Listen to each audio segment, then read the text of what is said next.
وَأَنَّا مِنَّا الْمُسْلِمُونَ وَمِنَّا الْقَاسِطُونَ فَمَنْ أَسْلَمَ فَأُولَئِكَ تَحَرَّوْا رَشَدًا. Assalamu alaikum wa rahmatullahi wa barakatuh. Nous allons vous raconter aujourd'hui l'histoire de la conversion de Uthman ibn Affan radiyallahu anhu.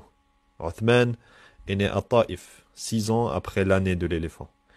Il est un des gendres du prophète, car en effet, il s'est marié avec 2 des filles du messager d'Allah, Ruqaya et Kulthum. C'est pour cette raison qu'il a été surnommé celui qui possède 2 lumières. Les historiens disent qu'Abu Bakr est l'une des causes de la conversion de Uthman. Il a accompli les 2 émigrations en Abyssinie, puis celle à Médine, en compagnie de sa femme Ruqaya, et fut le 3e calife des musulmans, après la mort du prophète alayhi salatu wassalam. Concernant sa conversion, Uthman explique « J'étais un homme insouciant. Un soir, j'étais assis sur le parvis autour de la Kaaba, avec un groupe de personnes de Quraysh, quand quelqu'un vient à nous et nous dit « Mohammed va marier sa fille Ruqaya à Utbah ibn Abi Lahab. » Ruqaya était très belle. Uthman dit « J'ai ressenti que j'avais perdu quelque chose et me suis dit pourquoi ne l'ai-je pas devancé dans cette affaire. » Il poursuit « Je ne suis pas resté avec eux et suis rentré chez moi. J'ai trouvé l'une de mes tantes assise et elle s'est mise alors à réciter des vers de poésie. Uthman demanda « Oh ma tante, que dis-tu » Elle répondit « Uthman, tu es beau et parle bien. Ce prophète a avec lui la preuve.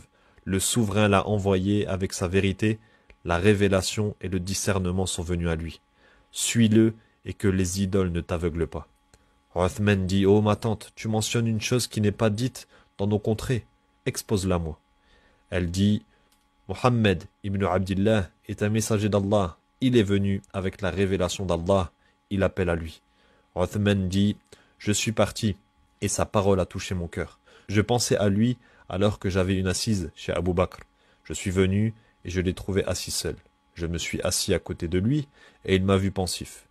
Il m'a alors demandé ce que j'avais. C'était un homme pondéré. Je l'ai informé de ce que j'avais entendu de ma tante et il m'a alors dit « Malheur à toi, Uthman. Tu es un homme déterminé. La vérité du faux ne t'est pas inconnue.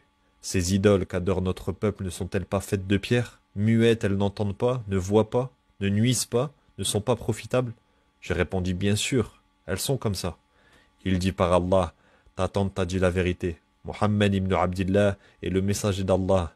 Allah l'a envoyé avec son message vers ses créatures. Est-ce que tu peux aller à lui et l'écouter? » Je répondis « Bien sûr, par Allah. » À ce moment, le messager d'Allah et Ali, portant un vêtement, passèrent.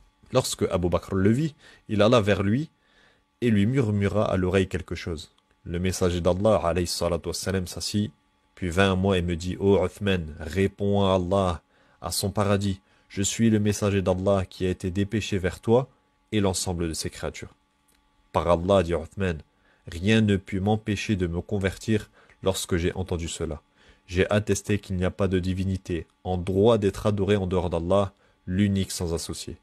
Peu de temps après, je me suis marié avec Ruqaya, la fille du prophète alayhi salatu wassalam.